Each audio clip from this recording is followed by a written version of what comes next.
Assalamualaikum warahmatullahi wabarakatuh. Innal hamdalillah nahmaduhu wa nasta'inuhu wa nastaghfiruh wa na'udzu billahi min shururi anfusina wa min sayyiati a'malina. Man yahdihillahu fala mudilla lahu wa man yudlil fala hadiya lahu. Asyhadu an la ilaha illallah wahdahu la syarika lah wa asyhadu anna Muhammadan abduhu wa rasuluh sallallahu alaihi wa ala alihi wa ashabihi wa man tabi'ahum bi ihsanin ila yaumiddin. Ma'asyiral muslimin, para hadirin sekalian rahimani wa rahimakumullah. Alhamdulillah, terlebih dahulu mari kita bersyukur pada Allah Subhanahu wa taala yang pada kesempatan kali ini, malam ke-7 bulan Rabi' Ats-Tsani tahun ini, alhamdulillah Allah Subhanahu wa taala masih berkenan mengumpulkan kita semua dalam perbuatan kebaikan, yaitu dalam rangka mempelajari sebagian dari agama Islam yang kita cintai, dan semoga apa yang kita lakukan Allah jadikan sebagai penambah beratnya timbangan kebaikan kita di akhirat nanti. Dan semoga dengan sebab itu Allah Subhanahu wa taala berkenan memasukkan kita semua ke surganya. Amin ya rabbal alamin. Salawat dan salam, sanjungan, pujian dan keselamatan semoga senantiasa Allah limpahkan kepada manusia yang paling luar biasa, paling sempurna kehidupannya, akidahnya, ibadahnya, akhlaknya, yaitu baginda Rasulullah Muhammad sallallahu alaihi wasallam. Semoga Allah limpahkan semua itu pada beliau, para istri, para keluarga, para sahabat, dan siapapun yang senantiasa mengikuti tuntunan beliau. Amin ya rabbal alamin. Baik, masyarul muslimin rahimani wa rahimakumullah. Insyaallah taala pada kesempatan kali ini kita akan membahas tema yang sebenarnya sering kita dengar, yaitu tentang at-tawakkul dalam bahasa Arabnya. Kalau bahasa kita tawakal, sebuah ungkapan yang sering kita dengar dan mungkin sering diucapkan oleh orang, tapi tidak masalah kita mempelajarinya kembali, karena tawakal merupakan salah satu amalan hati yang mana kalau tidak diulang-ulang, tidak dimantapkan dalam hati, khawatirnya hilang tanpa disadari. Karena hati kita berbolak-balik, dinamai dengan qalb karena memang seperti itu, berbolak-balik, gampang bolak-balik dalam beberapa menit. Mungkin 1 menit hati kita berubah berapa kali tidak tahu kalau tidak dipantau. Maka mempelajari tentang tawakal adalah perkara yang penting, karena tawakal merupakan amalan hati, bahkan merupakan inti dari agama Islam yang kita cintai. Ma'asyiral muslimin rahimani wa rahimakumullah, tawakal itu merupakan kunci kebahagiaan. Jadi kalau orang ingin bahagia hidupnya di dunia maupun akhirat, maka salah satu kuncinya yang perlu kita lakukan adalah kita berusaha untuk tawakal kepada Allah dalam semua urusan kita. Jadi tawakal merupakan kunci kebahagiaan, kunci tentramnya hati, lapangnya jiwa, yang itu merupakan inti kebahagiaan kita di dunia ini. Karena kebahagiaan itu di hati, betul enggak? Bukan di harta, bukan di jabatan, walaupun itu bisa jadi menambah bahagia, tapi bukan faktor utama. Banyak orang cari bahagia dengan berbagai cara, mungkin numpuk harta biar bisa beli expander misal. Sudah dapat belum tentu dapat bahagianya, cuman dapat pajaknya, ingat bayar bensinnya, ya kan? Tapi akhirnya sibuk ngurusi mobil, lupa dengan hatinya, malah bahagianya hilang. Bisa jadi ada yang sibuk nyalon jadi pejabat, ngiranya dapat bahagia, ternyata belum tentu. Sudah jadi pejabat malah kacau balau hidupnya. Bisa jadi begitu, karena memang kebahagiaan bukan dari situ. Bisa jadi orang cari bahagia, cari istri super cantik, ternyata begitu dapat nggak mau nurut, nggak bahagia juga. Jadi Orang melakukan banyak cara pengen bahagia tapi belum tentu dapat, karena semua itu hanya faktor pendukung, bukan inti sebab kebahagiaan. Jadi inti kebahagiaan itu sebabnya di hati, dan alhamdulillah itu Allah jadikan seperti itu. Kalau Allah jadikan bahagia hanya didapat dengan harta, nah kita ini mungkin tidak bahagia-bahagia karena pas-pasan semua, ya kan? Alhamdulillah tidak harus punya alfat baru bahagia, tidak harus punya yang macam-macam baru bahagia. Tergantung hati kita bagaimana. Kalau kita bisa mengaturnya, insya Allah bisa bahagia. Dan salah satu kunci bahagia adalah dengan tawakal pada Allah Subhanahu wa ta'ala. Ma'asyiral muslimin rahimani wa rahimakumullah. Tapi tawakal ini bukan sekedar ucapan lisan. Karena kalau sekedar ucapan lisan gampang, saya tawakal kok, selesai, gampang. Ya mirip dengan ikhlas. Ikhlas itu bukan ucapan lisan. Kalau sekedar ngomong kita semua bisa. Tawakal bukan sekedar ucapan lisan, bukan sekedar semboyan yang didengung-dengungkan. Lagi ngomong apa, ayo kita tawakal, mungkin gampang begitu. Tapi tawakal bukan sekedar ucapan lisan, tapi tawakal merupakan kondisi hati. Jadi betul-betul merupakan amalan hati, merupakan gaya hidup, merupakan prinsip hidup seseorang. Jadi hatinya bagaimana, itulah yang tawakal ada di situ. Jadi ada di hati seseorang, bukan sekedar ucapan lisan. Jadi aslinya dalam hati, tapi akan terpancar dalam perbuatan dan ucapan lisannya.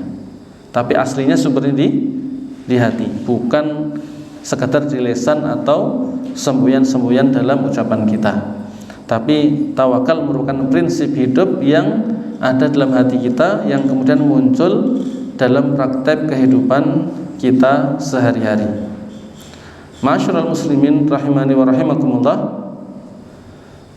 Terkait tentang tawakal, Allah Subhanahu wa ta'ala memotivasi kita untuk bertawakal hanya kepada Allah Subhanahu wa ta'ala dengan berbagai cara. Terkadang memerintah, terkadang mengiming-imingi dengan pahala, terkadang menyebutkan Allah cinta orang yang tawakal dan semisalnya. Jadi caranya banyak. Misalnya di surat Al-Maidah ayat 23 Allah berfirman, wa 'alallahi fatawakkalu in kuntum mu'minin. Wa 'alallahi fatawakkalu in kuntum mu'minin. Ini pendek sekali, tapi di situ ada hal-hal penting terkait tawakal. Pertama, di situ ada perintah. Allah mengatakan fatawakkalu, hendaknya kalian bertawakal. Nah, Allah memotivasi kita untuk bertawakal. Wa 'alallah, hanya kepada Allah. Maka ini motivasi pertama, bentuknya Allah memerintahkan. Apalagi kalau redaksi normalnya itu harusnya Allah berfirman fatawakkalu 'alallah, hendaknya kalian tawakal kepada Allah. Itu normalnya. Kalau bahasa Arab berarti perintah baru isinya kepada siapa. Tapi di sini Allah membalik urutan. Allah mengatakan wa 'alallahi fatawakkalu.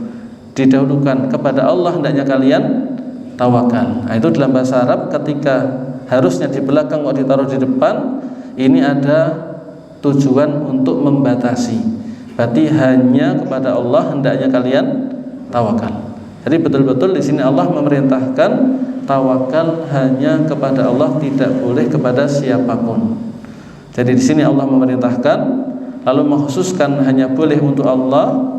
Ditambah lagi Allah mengatakan in kuntum mu'minin, kalau kalian betul-betul sebagai seorang yang beriman. Allah menjadikan tawakal hanya kepada Allah sebagai syarat atau bukti keimanan. Jadi bukan main-main. Kalau orang ngakunya beriman, harusnya tawakalnya hanya kepada Allah. Walaupun kalau orang nggak tawakal, apakah langsung kafir? Belum tentu. Tergantung tawakalnya seperti apa. Karena tawakal pada selain Allah tidak satu level. Bisa jadi syirik kecil, bisa syirik besar. Tergantung seperti apa dia tawakal kepada selain Allah. Tapi intinya, masyarul muslimin rahimani wa rahimakumullah, di ayat ini Allah memerintahkan kita untuk hanya tawakal kepada Allah saja. dan menjadikan tawakal itu sebagai syarat keimanan. Sebenarnya ini aslinya ini kisahnya Bani Israil sebenarnya.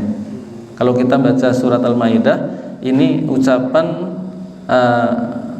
Nabi Musa dan Nabi Harun kalau salah ingat kepada Bani Israil yang diminta masuk ke Palestina, tidak mau karena di sana banyak orang-orang yang kuat-kuat.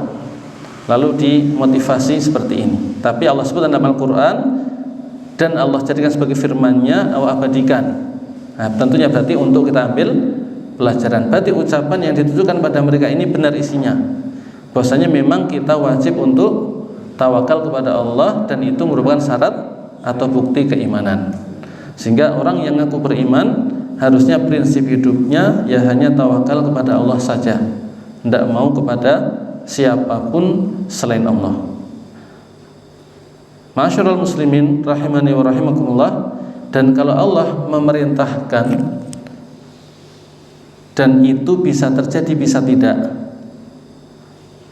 Ini kan Allah memerintahkan kita untuk tawakal hanya kepada Allah. Kenyataannya apakah semua orang tawakal pada Allah? Belum tentu. Nah, berarti ini adalah perintah syar'i yang maksudnya adalah Allah mencintai tawakal. Berarti Allah ingin kita tawakal kepadanya karena Allah mencintai perbuatan tawakal, sehingga itu merupakan ibadah hati yang harusnya kita lakukan karena merupakan ibadah yang Allah perintahkan kepada kita. Di ayat yang lain Allah memotivasi kita untuk tawakal hanya kepadanya dengan memberikan iming-iming. Kalau tadi memerintahkan dan menjadikannya sebagai syarat keimanan atau bukti iman. Di ayat yang lain di surat At-Talaq ayat 3 Allah memotivasi kita untuk tawakal hanya kepada Allah Subhanahu wa taala dengan memberikan iming-iming. Allah berfirman, "Wa may yatawakkal 'ala Allah fahuwa hasbuh." Barang siapa yang bertawakal hanya kepada Allah, maka Allah akan menjadi atau Allah akan mencukupinya. Jadi Allah janjikan kalau kita tawakal betul hanya pada Allah, Allah akan mencukupi, membereskan semua urusan kita apapun itu. Nah, ini iming-iming. Nanti dimotivasi lakukan dan itu merupakan bukti keimanan. Kalau di sini dimotivasi dengan cara diiming-imingi, Allah akan membereskan semua urusan dia apapun itu. Selama kita bertawakal hanya kepada Allah, Allah berjanji akan mencukupi urusan kita. Di ayat yang lain Allah motivasi dengan bentuk yang lain, yaitu dengan menyebutkan Allah itu cinta orang yang bertawakal hanya kepada Allah Subhanahu wa ta'ala. Misalnya di surat Ali Imran 159 Allah berfirman, "Innallaha yuhibbul mutawakkilin." Sesungguhnya Allah Subhanahu wa taala mencintai orang-orang yang bertawakal hanya kepada Allah Subhanahu wa taala. Jadi caranya macam-macam untuk motivasi tawakal ini. Allah memerintah menjadikan sebagai syarat keimanan, menjanjikan iming-iming balasan, dan juga menyebutkan Allah cinta orang yang bertawakal. Tentunya kita ingin dicintai oleh Allah Subhanahu wa taala. Ma'asyiral muslimin rahimani wa rahimakumullah. Tapi yang perlu dipahami ya, tawakal itu apa maknanya, kan begitu. Tawakal sebagaimana disebutkan sebagian ulama, tawakal adalah kita bersandar atau bergantung hanya pada Allah Subhanahu wa taala dalam usaha kita mendapatkan maslahat atau menolak mafsadat, disertai melakukan usaha-usaha yang diizinkan oleh syariat. Saya ulangi, tawakal adalah kita bergantung atau mengandalkan Allah saja dalam usaha mendapatkan kemaslahatan dan menolak keburukan, disertai dengan melakukan usaha-usaha yang disyariatkan atau dibolehkan secara syariat. Ini penting, saya ulangi lagi. Tawakal adalah kita hanya mengandalkan Allah saja ketika ingin mendapatkan kebaikan atau selamat dari keburukan, dengan disertai melakukan usaha yang dibolehkan secara syariat. Jadi usahanya iya, dan usahanya yang dibolehkan secara syariat. Tapi walaupun usahanya maksimal, kita hanya mengandalkan Allah saja, tidak mengandalkan usaha kita, tidak mengandalkan orang lain, tidak mengandalkan manusia, tidak mengandalkan siapapun. Kita hanya mengandalkan Allah saja. Jadi menggabungkan antara dua perkara. Yang pertama, kita melakukan usaha maksimal, dan usahanya tadi diizinkan, dibolehkan secara syariat. Yang kedua, walaupun usahanya maksimal dan diizinkan oleh syariat, maka kita nggak bergantung sedikit pun, nggak mengandalkan sedikit pun usaha kita sama sekali. Kita betul-betul hanya mengandalkan Allah Subhanahu wa ta'ala. Jadi dua-duanya digabungkan. Kalau salah satu saja, maka bukan tawakal yang benar. Kalau misalnya ngakunya mengandalkan Allah saja tapi tidak mau berusaha, nah ini malas. Bahasa Arabnya tawakul, bukan tawakkul. Bukan, tapi ada alifnya, jadi tawakul. Jadi malas-malas. Ngakunya mengandalkan Allah tapi tidak mau melakukan usaha, ini namanya malas-malas, bukan tawakal. Kecuali memang bingung mau usaha apa, nah, itu beda lagi. Karena dalam kondisi tertentu bisa jadi kita begitu, lagi terpuruk, bingung mau ngapain, tidak tahu. Ya hanya doa tok, mengandalkan Allah tok, tapi nggak bisa berbuat apa. Mungkin saja begitu. Ini tidak apa-apa. Dan doa itu sudah termasuk sebagai usaha. Kalau memang tidak bisa apa-apa kecuali doa. Nah, tapi kalau mampu berusaha, usaha. Karena termasuk bentuk tawakal yang benar adalah kita mengandalkan Allah saja, tapi tetap melakukan usaha maksimal dengan cara-cara yang dibolehkan secara syariat. Sebaliknya, kalau ada orang usahanya maksimal tapi tidak mengandalkan Allah, ini juga keliru.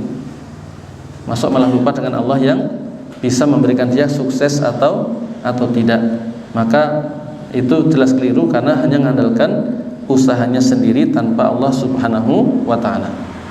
Maka orang yang bertawakal itu, ya dia berusaha semaksimal mungkin dengan catatan tadi tetap diizinkan oleh syariat. Jangan sampai tidak boleh, tetap dilanggar. Nah, karena kalau dia ngakunya saya mengandalkan Allah saja tapi usahanya melanggar aturan Allah, ini berarti ada cacat dalam masalah tawakal. Seolah-olah dia nggak percaya kalau saya ngikuti Allah nggak dapat. Berarti ini berarti kan ada masalah dalam tawakalnya. Orang yang betul-betul mengandalkan Allah, dia akan nurut sama Allah Subhanahu wa ta'ala. Apapun yang Allah perintahkan, yaitulah yang dia lakukan, atau apapun yang Allah izinkan, itulah yang dia lakukan. Kalau tidak boleh, maka berhenti. Apa yang dimaksud dengan diizinkan oleh syariat? Jadi dimaksud dengan diizinkan oleh syariat ini bisa misalnya disebutkan dalam dalil. Kalau ada, boleh. Jadi jelas boleh ya kalau ada dalam dalil-dalil. Atau kalau tidak ada dalam dalil, minimalnya terbukti secara penelitian ilmiah atau pengalaman. Jadi itu salah satunya boleh, tidak harus duanya. Untuk dibolehkan secara syariat, maka salah satunya atau terbukti salah satunya boleh. Jadi yang pertama ada dalilnya dari Al-Quran atau hadis yang sahih. Kalau tidak, maka minimalnya terbukti secara ilmiah, memang betul-betul mengantarkan pada usaha tersebut dan tidak dilarang oleh syariat. Contoh yang terbukti secara dalil, maka takwa. Allah mengatakan, wa may yattaqillah yaj'al lahu makhraja wa yarzuqhu min haitsu la yahtasib. Barang siapa bertakwa kepada Allah, misalkan Allah jadikan baginya jalan keluar dari problematikanya. Wa yarzuqhu min haitsu la yahtasib, dan Allah akan memberikan rezeki baginya dari arah yang tidak disangka-sangka. Nah, ini berarti Allah menjelaskan takwa itu salah satu cara untuk mendapatkan solusi ketika dapat problem. Ya kan? Bahkan termasuk salah satu cara untuk mendapatkan rezeki nomplok tanpa diketahui dari mana, tahu datang. Allah yang bilang. Berarti boleh, tapi dengan catatan. Nah, catatan ini penting. Kenapa ada catatannya? Karena ini takwa itu merupakan ibadah. Kalau yang Allah sebutkan dalam dalil ini merupakan ibadah dan ada manfaat duniawinya, kan tadi takwa sebab dapat solusi atau sebab dapat rezeki, maka boleh meniatkan cari solusi, cari rezeki dengan takwa. Tapi ada catatannya, karena takwa merupakan ibadah. Catatannya apa? Niat tadi hanya boleh sebagai niat tambahan. Jadi niat utamanya harus tetap cari ridho Allah, karena ibadah itu harusnya untuk Allah. Tapi kan Allah mengiming-iming pahala dunia, boleh ada niat dunia, tapi hanya tambahan. Ini penting. Jadi kalau yang disebutkan dalam dalil tadi merupakan ibadah, lalu Allah sebutkan pahala dunia, maka boleh meniatkan pahala dunia, tapi dengan catatan hanya niat tambahan. Tetap niat utamanya mencari ridha Allah, pengen surga, pengen selamat di neraka, pengen ampunan dan semisalnya. Jangan sampai takwanya lupa akhirat, malah pengen solusi tok atau pengen rezeki tok. Nah, tidak boleh. Karena ibadah hanya untuk Allah, tapi boleh tambahan karena Allah yang iming-imingi. Nah, begitu. Jangan sampai ingat iming-imingnya lupa sama akhiratnya. Nah, jangan. Jadi ini prinsip penting. Kalau ada ibadah disebutkan di dalil manfaat duniawi, boleh niat itu dengan catatan tadi hanya niat tambahan. Tetap niat utamanya mencari ridho Allah subhanahu wa ta'ala. Maka jangan sampai puasa rutin Senin Kamis. Kenapa Bu? Biar anaknya lulus kuliah. Nah, jangan. Nah, dari puasa harusnya karena Allah subhanahu wa ta'ala, karena ibadah. Jangan malah lupa akhirat, niatnya dunia. Nah, jangan begitu. Nah, jadi kalau ada dalilnya boleh, tapi kalau itu ibadah, niat duniawi hanya tambahan. Niat utamanya harus ibadah mencari ridha Allah subhanahu wa ta'ala. Tapi kalau bukan ibadah, ya terserah. Misalnya minum madu, itu kan obat. Fihi syifa'un linnas. Allah sebutkan di surat An-Nahl, madu itu di dalamnya ada obat, sebab kesembuhan bagi manusia. Nah, itu berarti terbukti secara dalil syar'i. Boleh kita berobat dengan madu. Walaupun tidak niat cari ridha Allah, tidak apa-apa, karena memang bukan ibadah. Apalagi niatnya karena iman sama ayat lalu minum, itu lebih baik lagi, dapat 2 kebaikan. Tapi tetap jangan sembrono, harus dosisnya tepat. Nanti mentang-mentang dalam Al-Quran minum 1 botol sekaligus, kelenger nanti. Tetap harus jangan sembrono. Nah, termasuk habatus sauda disebutkan dalam hadis, ya kan? Obat bagi likul lidain, bagi semua penyakit, kecuali ilasam, kecuali kematian. Tapi tetap ngikuti dosis. Jangan sembrono langsung 1 botol diminum semua, bahaya, nanti malah kelenger. Karena segala sesuatu kalau berlebihan ya tidak baik. Minum saja air putih ini kalau kelebihan kelenger. Tetap harus sesuai takarannya. Tapi yang paling penting di sini itu boleh, karena disebutkan dalam syariat. Walaupun seandainya belum terbukti secara ilmiah, tidak apa-apa, karena sudah disebutkan dalam dalil. Contoh yang ini mungkin sulit diteliti tentang air Zam-Zam. Rasulullah dalam hadis yang sahih insyaallah taala belum menyampaikan ma'u zamzama lima syuribalah. Air Zam-Zam itu tergantung untuk apa dia diminum, sesuai niat orang yang minum. Jadi pengen apa, minta Allah apa, terserah. Tapi diteliti mungkin sulit. Ini apa kaitannya antara Zam-Zam sama ini? Nggak bisa diteliti. Tapi karena Rasulullah yang menyebutkan, ya boleh. Berarti kita minum Zam-Zam, niatnya pengen ini boleh. Tapi tetap kita yakini Allah yang ngasih. Itu cuman usaha. Dapat nggak dapat tergantung Allah subhanahu wa ta'ala. Nah, yang seperti ini boleh walaupun nggak terbukti secara ilmiah. Tidak niat ibadah tidak apa-apa. Tapi kalau niat karena iman sama Rasulullah lalu menggunakannya lebih baik lagi. Tapi tidak harus ada niat ibadah, karena itu bukan ibadah. Beda dengan takwa tadi. Takwa adalah ibadah, maka kalau ada manfaat dunia disebutkan dalam dalil, boleh dengan catatan hanya niat tambahan. Niat utamanya tetap ibadah. Yang kedua tadi, kalau tidak begitu, boleh juga selama terbukti secara ilmiah. Ya, contohnya banyak obat-obatan kimiawi itu, ya kan? Butrek, Panadol, Promah, saya bukan iklan obat ini ya. Itu boleh diminum, kenapa? Karena diteliti memang diramu khusus untuk mengobati penyakit ini, maka boleh diminum. Walaupun sebut tergantung Allah, tapi boleh karena terbukti secara ilmiah dengan catatan tidak melanggar syariat. Contohnya apa? Mencuri ini terbukti ilmiah enggak? Dapat uang, ilmiah banget, nggak usah teliti, udah jelas bisa dapat uang dengan nyuri. Tapi tidak boleh karena melanggar aturan Allah. Jadi kalau ada dalilnya jelas, kalau nggak ada dalilnya boleh asalkan terbukti secara ilmiah dan tidak melanggar aturan Allah. Maka jangan sampai karena pengen sembuh sakitnya, udah berobat sana sini bingung, lalu datang ke dukun atau ke penyihir. Lu kan cuma ikhtiar Pak. Ya ikhtiar boleh, tapi harus yang dibolehkan secara syariat. Nah, ini poin penting. Jadi tawakal itu menggabungkan dua hal ini. Usahanya maksimal tapi dibolehkan secara syariat dan mengandalkan Allah saja, tidak mengandalkan siapapun selain Allah. Makanya usaha yang tidak terpenuhi seperti ini tidak boleh. Jadi dia tidak terbukti secara dalil, kemudian secara ilmiah enggak terbukti juga, ini tidak boleh. Karena biasanya akan mengantarkan kepada tawakal pada selain Allah. Ya contohnya kayak jimat atau raja-raja atau tatoyur semisalnya. Nah, jimat kan sesuatu yang sebenarnya enggak terbukti secara ilmiah, enggak ada dalilnya juga, bahkan dilarang.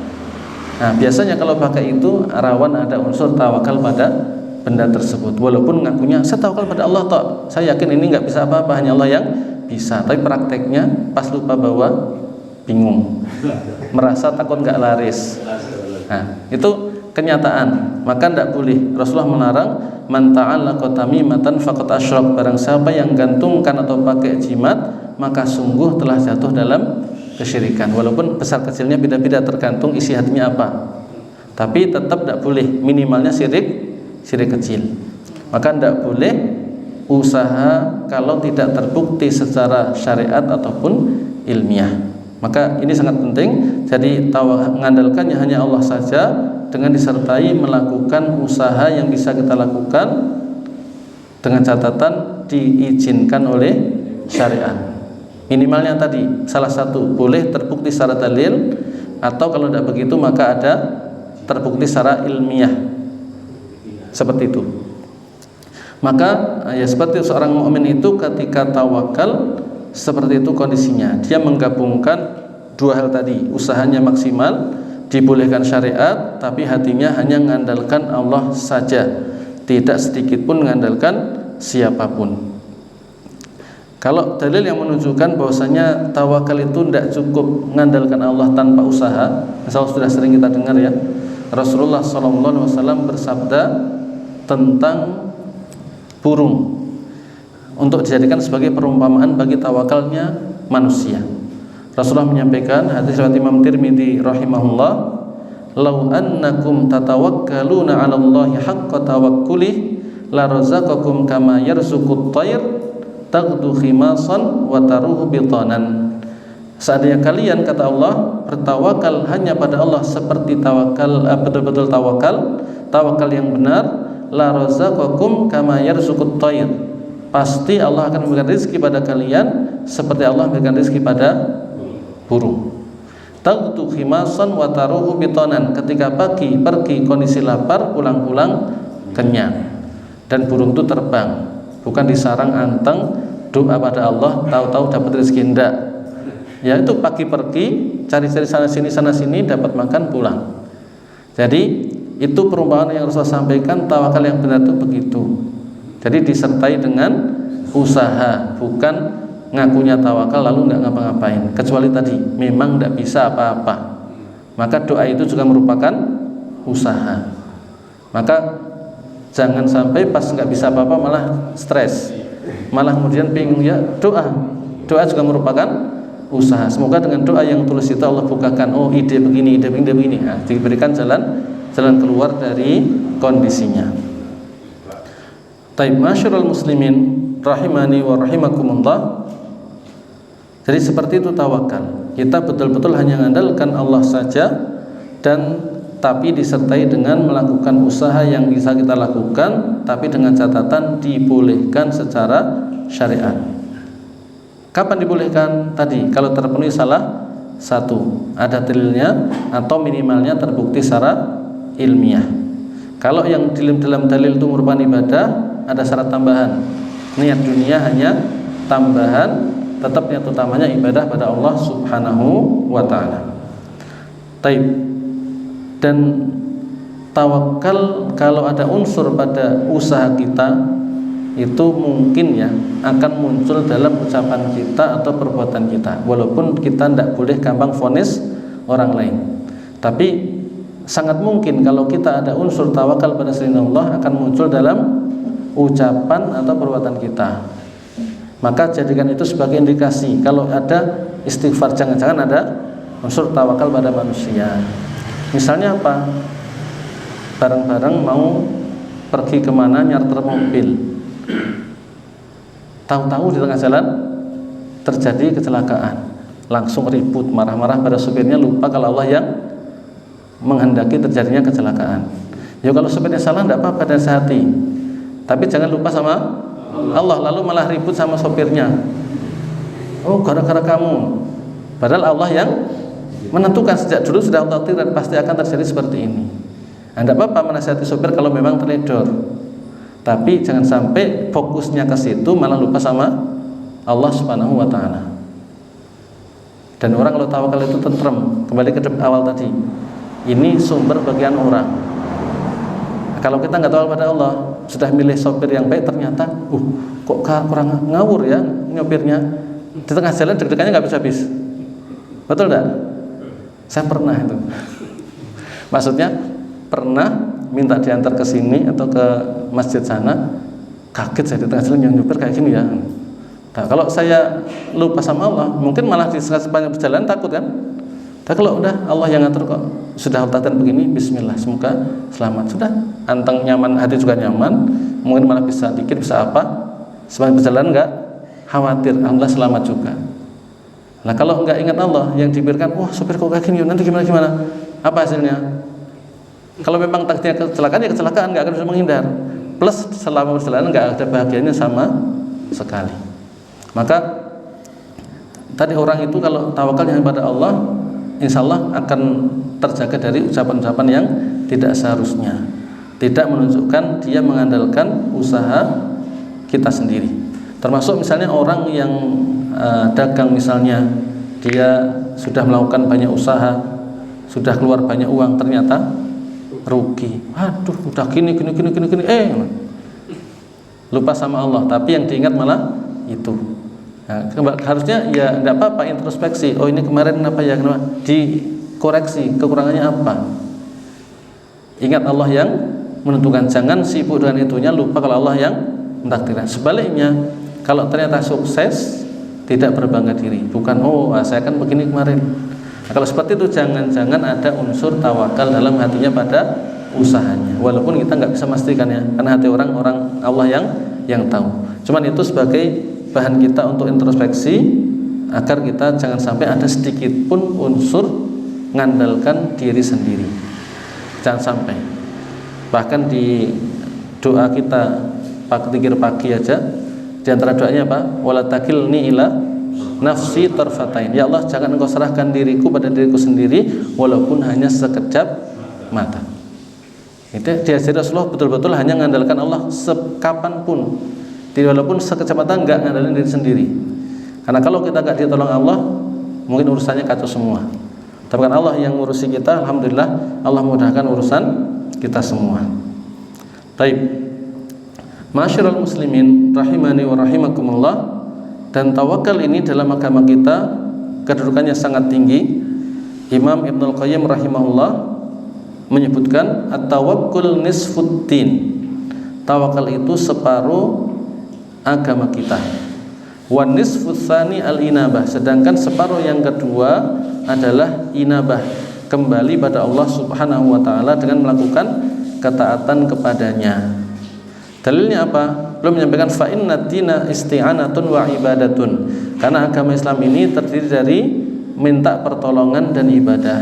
Mungkin beliau berdalil dengan surat Fatihah. Iyyaka na'budu wa iyyaka nasta'in. Nah, di situ isinya dua. Kita mohon pertolongan pada Allah, ini merupakan tawakal, hanya ngandalin Allah saja. Yang kedua, iyyaka nasta'in, hanya kepada Engkau ya Allah kami. Yang pertama ibadah, yang kedua isti'anah. Jadi dua saja isinya. Yang pertama ibadah, yang kedua mohon pertolongan pada Allah Subhanahu wa ta'ala. Sehingga beliau mengatakan yang fatawakkul wal isti'anah wal inabah yal ibadah. Tawakal itu berupa mohon pertolongan pada Allah, inabah kembali pada Allah berupa melakukan ibadah. Jadi beliau menyampaikan tawakal itu separuh agama. Bahkan mungkin bisa juga dikatakan seluruh agama ya. Karena di antara sebagian ulama menyampaikan kenapa Allah mendahulukan iyyaka na'budu sebelum iyyaka nasta'in, karena kita nggak akan bisa ibadah tanpa pertolongan Allah. Sehingga ibadah pun harus tawakal pada Allah. Nggak cuman pas cari harta, nggak cuman pas nyari jodoh, tapi ibadah pun harusnya kita selalu mengandalkan Allah Subhanahu wa ta'ala. Dan itu mungkin perlu latihan. Mungkin saya juga sering lupa. Pas mau sholat, sadar nggak kita nggak akan khusyuk tanpa pertolongan Allah. Tahu-tahu udah selesai salam baru tadi apa ya? Jadi kita tuh nggak akan bisa ibadah dengan baik tanpa pertolongan Allah. Mau kita diajari doa, Allahumma inni ala dzikrika wa syukrika wa husni ibadatik. Nah, kita diminta untuk berdoa pada Allah, minta dimudahkan zikir, diminta bagus ibadahnya dan seterusnya. Menunjukkan ibadah pun harus perlu tawakal pada Allah Subhanahu wa ta'ala. Tambah sedikit, masyarul muslimin rahimani wa rahimakumullah. Tawakal itu tidak satu derajat, tidak satu level. Jadi tawakal itu antar satu orang dan orang yang lain itu beda-beda, tidak satu kualitasnya. Tergantung seperti apa hatinya, kapan dia tawakal. Bisa jadi ada orang yang tawakal pas nyari uang, pas cari jodoh lupa, ya kan? Pas nyari uang bisa sabar, pas nggak dapat, pas dapat syukur pada Allah, karena merasa hanya Allah yang bantu dia, yang menakdirkan kondisinya. Tapi pas cari jodoh nggak dapat, muring-muring terus. Bisa kan? Jadi bisa jadi tawakal satu kondisi, yang lain enggak. Sebaliknya mungkin pas ini tawakal, ini enggak. Nah, yang terbaik tentunya tawakal dalam kondisi apapun. Pas sakit ya tawakal pada Allah, nyari uang ya tawakal pada Allah, ibadah juga iya, nyari jodoh juga iya, semua apapun walaupun itu perkara remeh. Betul-betul merasa saya nggak akan bisa tanpa Allah. Itu yang harusnya ada dalam hati kita, kapanpun, dimanapun, harusnya hati kita selalu merasa aku nggak bisa apa-apa tanpa Allah. Sehingga selalu tawakal dalam kondisi yang paling gampang pun tawakal. Termasuk mungkin mau masuk toko nyari barang, atau masuk ke Shopee, Topet nyari barang gitu ya. Itu ya Allah mudahkan cari barang yang bagus. Itu tawakal kan? Kadang-kadang datangnya beda. Di gambarnya bagus, datangnya beda, atau udah patah gitu. Ya enggak? Nah, itu dalam kondisi apapun perlu tawakal pada Allah Subhanahu wa ta'ala. Karena kita memang tidak akan bisa ngurusi kita sendiri. Maka yang paling bagus tadi, kondisi apapun dia selalu merasa tidak bisa tanpa Allah, walaupun yang mudah apalagi yang sulit. Nah, kalau seperti ini insya Allah hatinya selalu tentram, kapanpun bahagia. Pas dapat ya seneng, pas nggak dapat juga ridho. Karena memang selalu merasa Allah yang ngurusi dia, Allah yang nentukan. Dapat Allah yang ngasih, nggak dapat Allah yang nakdirkan. Maka pas nggak dapat ya sabar, pas dapat ya syukur. Ingat Allah, bukan ingat kondisinya yang nggak dapat atau apa.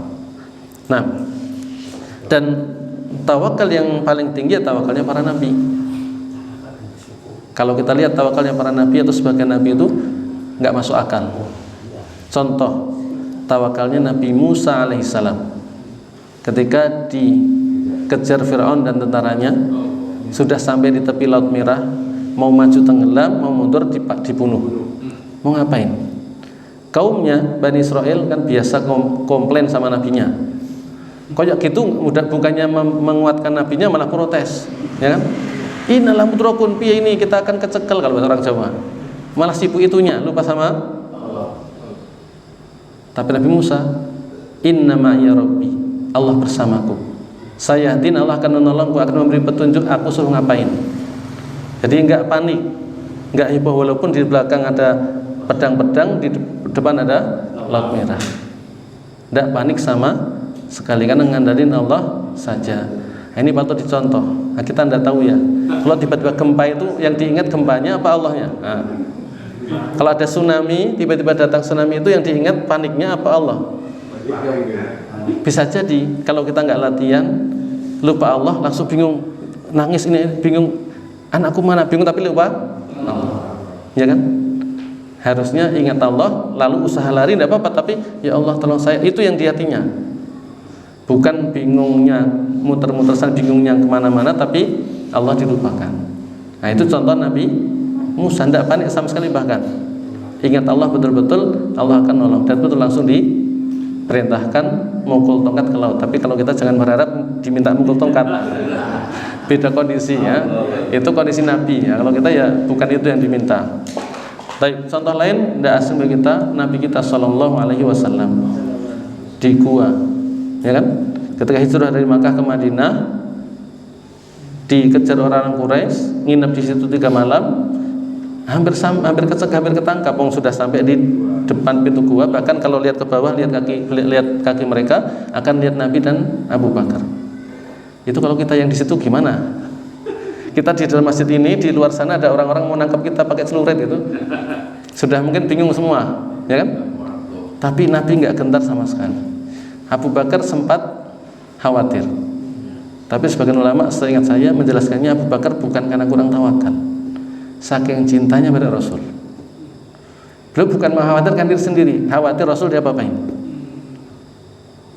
Karena Abu Bakar manusia terbaik setelah Rasulullah Sallallahu Alaihi Wasallam. Jadi bukan karena tawakalnya tipis, tapi justru karena saking cinta pada Rasulullah, khawatir Rasulullah nanti kalau ketangkap dia apa-apain sama mereka, sehingga kemudian khawatir ketangkap.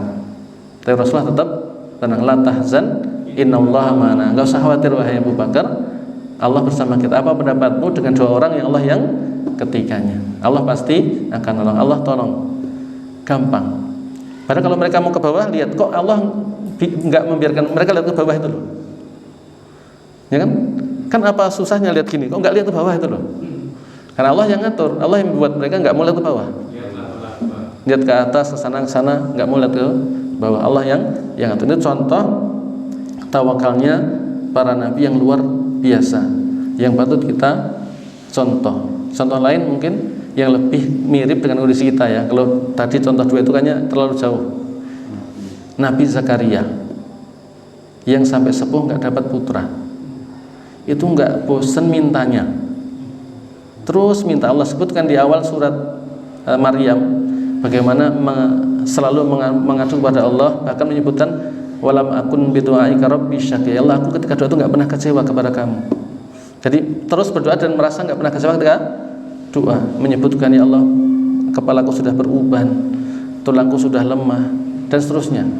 Mengadu pada Allah, minta putra, dan nggak bosan-bosan minta terus walaupun sudah nggak tahu berapa lama nggak dikasih. Itu bukti tawakal yang tinggi, karena tetap ngandalin Allah, bukan mengandalkan diri sendiri. Walaupun kayaknya potensi dapat putra nggak mungkin, karena istrinya mandul, tapi tetap minta, karena yakin Allah Maha Kuasa. Dan Allah buktikan dikasih putra, yaitu Nabi Yahya.